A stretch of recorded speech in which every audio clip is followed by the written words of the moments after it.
Hello Capricorn! Welcome dito sa aking channel, Palaran 888. Welcome!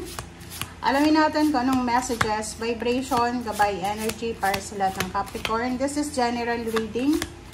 Pwede kang makaresonate. Please connect your intuition guys. Para sure tayo na yung message ay para sa atin. Okay? So, please comment down below if you resonated. And thank you sa lahat ng Capricorn na patuloy na sumusubaybay dito sa aking channel. Okay, first card natin Capricorn is Mysteries. Okay? First card mo dito ay merong milagro, revelations, na posibleng darating sa buhay mo. Kumbaga, marami kang matutuklasan sa linggong ito na pwedeng konektado siya sa nakaraan mo. So, sinasabi ng baraha, maraming sekreto, maraming, revelation, sekreto na nangyari sa nakaraan na pwedeng konektado sa kasalukuyan. Okay. Next card tayo.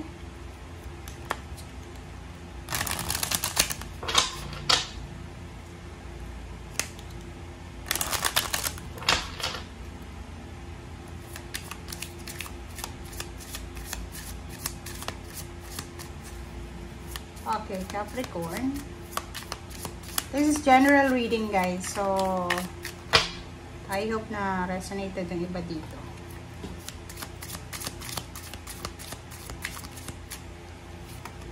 Okay. Number 11. 11 is manifestation number. So, the facts na baraha, okay? Ang facts na card na to is posibleng tungkol siya sa love life, Capricorn. So, if ever lang, meron kayong bagong relationship. Okay, like example lang.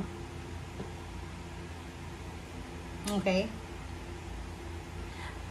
Relationship, bago, single ka, in a relationship ka, looking for a relationship, may asawa,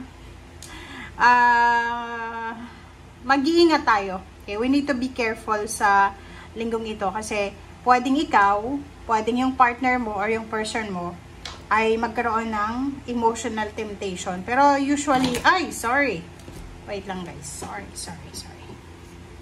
Usually, okay, pasensya na. Ang dulas ng ating mesa and cards. Bago kasi ito guys eh. Pasensya na. Usually yung yung facts na yan, applicable siya sa lahat. Mapa-love life, mapa-pera, especially doon sa mga acquaintances, kakilala, kapitbahay, ganun. Pag may mga commitments or partnership kayo, involved kayo, may mga pagkakataon na pwedeng magkaroon ng competition, betrayal, parang ganun. Okay, so mag-ingat tayo. Okay, so reverse na 5 of Swords. So, sinasabi ng 5 of Swords na to na Capricorn, this week sinasabi dito na wag mong i-give up kung ano man ang pangarap mo na yan. Okay? Wag mong isusuko. Ano man ang pangarap mo, ano man ang kagustuhan mo, wag mong isusuko siya. Okay? Ipaglaban mo. Okay? Relationship, trabaho, negosyo, ipaglaban mo. Okay?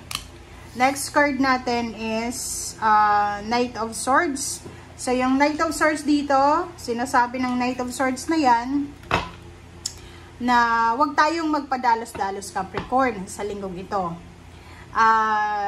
Maraming mga pwede kang gawin while you're waiting kung ano man ito na gusto mong mangyari talaga sa buhay mo. Kasi, ang sinasabi ng 5 of Swords na reverse dyan, eh, parang yung mga nararamdaman nyo siya ngayon is uncertainty siya. Hindi mo alam kung saan ka ang direksyon patungo or kung ano ba yung gagawin mo, parang ganon. Okay, Knight of Swords. Okay, so nakikita ko sir dito, yun na nga, mag-iingat tayo kasi sa sobrang stress, sa sobrang problema, sa emotion, o sa kung ano pa man na nagkukos ng stress, hindi ka makatulog sa gabi. Pwedeng insomniatic ka, or pwedeng may mga hormonal imbalances, or kung ano man yan na iniisip mo, sinasabi ng baraha sa'yo, as long as na hindi mo sinusuko yung pangarap mo, or as long as na hindi ka nape-pressure, okay lang na matagal na dumating kung ano man yung hinihintay mo. Kasi parang feeling ko dito, feeling mo na nalalampasan ka na ng mga tao sa paligid mo, which is hindi natin kailangan na isipin yung kompetisyon kasi may kanya-kanya tayong timeline. Malay mo ngayon na andyan ka pa rin sa sitwasyon mo na yan, pero hindi mo alam bukas makalawa, iba na yung situation mo. Ganun bilog ang mundo diba? Believe in magic diba? Magtiwala ka na may milagro, plus may mystery dito. Sinasabi ng barahan na wag mong parang i-lower, ano bang sa Tagalog nun? Wag mong masyadong ibaba ang sarili mo kasi may nakikita kang mas mataas sa'yo, mas asensado sa'yo, or mas maganda yung buhay sa'yo. Kasi hindi mo alam kung anong nangyayari sa buhay nila. Baka yung akala mong masaya ay malungkot pala. Diba? So yun, be thankful and grateful kasi maraming mga blessings na meron ka na wala yung ibang tao. Okay? So 33, 3 of Swords and 3 of Pentacles. Nakikita ko sir dito, merong mga Capricorn na parang takot na takot kayo sa partnership and collaboration ba. Yung parang natatakot kayo na ma-scam, natatakot kayong maloko, or natatakot kayong mawalan ng relationship or ano pa man. So please comment down below if you resonate.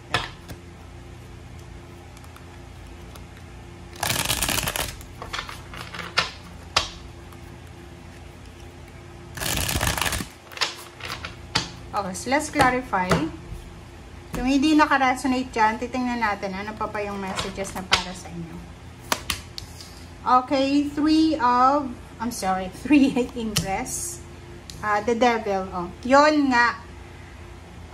Meron ditong Capricorn na because of disappointments, kasi hindi nangyayari yung gusto niyang mangyari sa buhay niya, parang magkakaroon siya, this is your energy magkakaroon siya ng mindset, ng emotion na i-give up na lang, which is hindi mo wini-welcome kung ano yung mga darating, parang ganun. So, iwasan mo yun kasi temptation yun. Halimbawa sa linggong ito, makaramdam ka na parang feeling mo ayaw mo nang magsimula okay? Sinasabi ng bara sa'yo dito na no, may mga tao dyan sa paligid mo na willing sila na tulungan ka in terms of money, relationship, or assistance or job.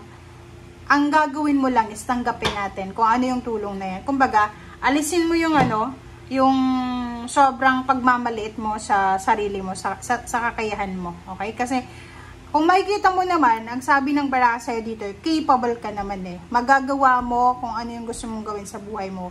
Kaya lang, minsan, wala tayong control. Diba? Like, syempre, gusto nating ma-promote, which is, ano ka naman eligible ka naman para ma-promote. Kaso lang, hindi mo pa oras para ma-promote. Parang gano'n. Diba? Gusto mo nang mag-asawa, tapos wala pang available na persona na para maging asawa mo. Hindi ibig sabihin noon na kailangan mo nang mag-settle sa kung sino-sino lang. Kasi hindi naman ibig sabihin na hindi pa dumarating ay hindi na darating. Diba? So yun, mag-ingat lang tayo sa mabilis na desisyon. Kasi etong Knight of Swords na yan, yung mabilis mong desisyon, pwedeng nakawin yan kung ano yung pangarap mo. Maging aggressive, obsessive ba? Diba? Pag aggressive yung isang tao, pwedeng masira yung mga plano sa buhay. Okay? Thank you guys. Bye!